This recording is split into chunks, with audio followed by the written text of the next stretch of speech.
Ali bin Abi Thalib menunaikan tugas perang, perdamaian, dan kepemimpinan. Upaya kaum musyrikin Mekah untuk menumpas umat Islam di Madinah semakin kuat setelah peristiwa Perang Uhud. Kaum musyrikin menggalang kekuatan dari berbagai kabilah-kabilah. Perang besar yang terjadi setelah pertempuran di Gunung Uhud adalah Perang Ahzab, atau yang juga dikenal sebagai Khandaq. Ahzab artinya adalah koalisi. Hal ini merujuk pada bergabungnya berbagai kabilah-kabilah Arab mendukung pasukan musyrikin Quraisy. Disebut juga Perang Khandaq karena salah satu sahabat yang berasal dari Persia, yaitu Salman Al-Farisi, memberikan usulan membangun pertahanan berupa parit yang mengelilingi akses utama ke Madinah. Khandaq artinya parit. Ketika pasukan musyrikin mulai mengepung Madinah, salah seorang tentara Quraisy di antara mereka, Amr bin Abdi Wud, maju ke depan dan dengan sombongnya berkata, "Siapakah yang berani tanding menghadapi aku?"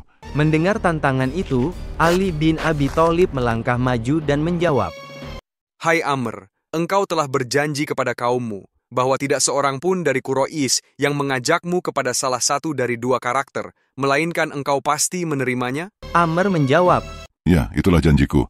Ali kemudian berkata lagi, "Aku mengajakmu kepada Allah, kepada Rasulullah, dan kepada Islam." Amr tertawa dan mengejek Ali. "Aku tidak butuh dengan ajakanmu." Ali berkata lagi, "Kalau begitu aku mengajakmu berperang." "Kenapa, wahai anak pamanku? Demi Allah, aku tidak ingin membunuhmu." "Demi Allah, aku justru ingin membunuhmu."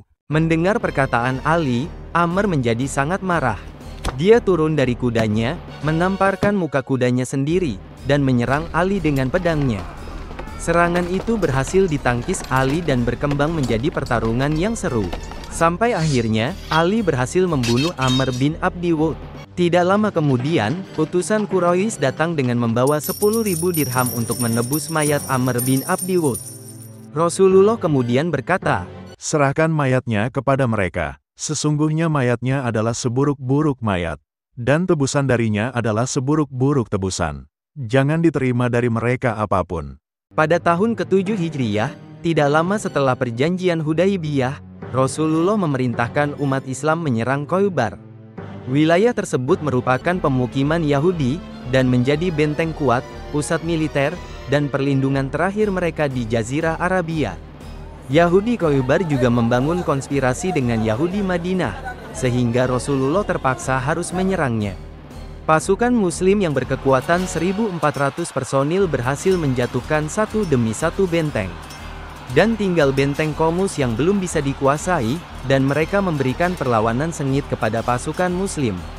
Dalam situasi ini, Ali bin Abi Thalib tiba-tiba mengalami sakit mata.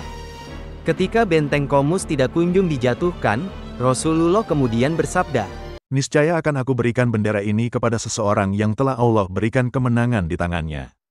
Dia mencintai Allah dan Rasul-Nya juga mencintainya." Pada malam harinya, seluruh pasukan Muslim merasa penasaran, siapakah orang yang dimaksud oleh Rasulullah. Pagi harinya, mereka semua bergegas bertemu Rasulullah, dan berharap kepada dirinya lah panji perang itu diserahkan. Kemudian, Rasulullah bertanya kepada mereka, "Di manakah Ali bin Abi Thalib?" Seseorang kemudian menjawab, "Wahai Rasulullah, Ali sedang mengeluhkan matanya yang sakit." Rasulullah kemudian berkata, "Suruh Ali agar segera datang kemari." Ali bin Abi Thalib yang sedang sakit mata bergegas datang menghadap Rasulullah. Kemudian Rasulullah meludahkan air liurnya ke mata Ali, sambil membacakan doa kepadanya. Tidak lama kemudian, mata Ali seketika sembuh seperti tidak pernah sakit sebelumnya. Rasulullah segera menyerahkan panji perang kepada Ali bin Abi Thalib. Ali menerima panji perang itu dan berkata, "Wahai Rasulullah, kami akan memerangi mereka sehingga mereka mengikuti kami." Rasulullah selanjutnya memberikan nasihat kepada Ali. "Tunaikan tugasmu dengan hati-hati sehingga engkau sampai di tengah-tengah mereka. Sesampainya di tengah-tengah mereka, yang pertama engkau lakukan adalah ajaklah mereka ke dalam Islam. Setelah itu, beritahu mereka apa yang menjadi kewajiban mereka dari hak-hak Allah. Demi Allah, Allah memberi petunjuk kepada satu orang lewat tanganmu, itu lebih baik bagimu daripada unta yang mahal." Ali bin Abi Thalib melaksanakan perintah Rasulullah dan berhasil menaklukkan Khaybar. Ali bin Abi Thalib bukan hanya mengemban tugas perang dari Rasulullah. Beliau juga dipercaya untuk mengemban tugas-tugas perdamaian.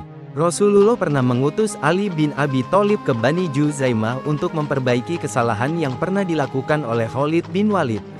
Peristiwa ini terjadi tidak lama setelah Fatu Mekah, yaitu ketika Rasulullah mengutus Khalid bin Walid berdakwah ke Bani Juzaimah tanpa memerangi mereka. Sesampainya di perkampungan Bani Juzaimah, Khalid mengajak mereka untuk memeluk Islam. Namun, orang-orang Bani Juzaimah berkata, Kami telah menyembah bintang-bintang. Mendengar perkataan itu, Khalid bin Walid membunuh sebagian dari mereka dan menawan sebagian lainnya. Rasulullah yang mendengar peristiwa itu berkata, Ya Allah, aku berlepas tangan dari perbuatan Khalid. Ya Allah, aku berlepas tangan dari perbuatan Khalid. Pembunuhan yang dilakukan Khalid tersebut merupakan langkah inisiatif dari dirinya sendiri, dan dianggap sebagai ijtihad yang salah. Kejadian itu sama sekali bukan perintah dari Rasulullah. Dan karena dianggap ijtihad, maka Rasulullah tidak memecat Khalid atau memberinya hukuman. Setelah peristiwa itu, Rasulullah mengutus Ali bin Abi Thalib pergi ke perkampungan Bani Juzaimah dengan membawa uang tebusan. Ali memberikan uang tersebut sebagai pembayaran tebusan atas kematian mereka, dan kerusakan harta benda. Tugas itu dilaksanakan dengan teliti, sampai-sampai Ali membayar tebusan untuk tempat minum anjing mereka. Uang yang dibawa Ali masih tersisa dan kemudian ia bertanya kepada mereka, Masih adakah kerugian harta, nyawa, atau yang lainnya yang belum saya bayarkan? Mereka menjawab, Tidak, semuanya telah terbayar. Ali kemudian berkata, Kalau begitu, akan kuberikan sisa uang ini kepada kalian, sebagai sikap berhati-hati agar tidak sampai kurang, atas nama Rasulullah. Sekembalinya ke Madinah, Ali menyampaikan hal itu kepada Rasulullah. Beliau berkata, Sungguh baik dan benar perbuatanmu itu. tugas lainnya yang dipercayakan oleh Rasulullah kepada Ali bin Abi Thalib adalah memimpin Madinah. Pada tahun ke-9 Hijriyah, di bulan Rajab, Rasulullah memimpin umat Islam melakukan ekspedisi militer yang dikenal sebagai Perang Tabuk. Sebelum berangkat menuju Tabuk, Rasulullah menunjuk Ali bin Abi Thalib sebagai pemimpin yang menjaga keamanan kota Madinah. Orang-orang munafik memanfaatkan situasi tersebut untuk menyudutkan Ali bin Abi Thalib. Mereka mengatakan bahwa sebenarnya Rasulullah tidak menyukai Ali sehingga meninggalkannya di Madinah.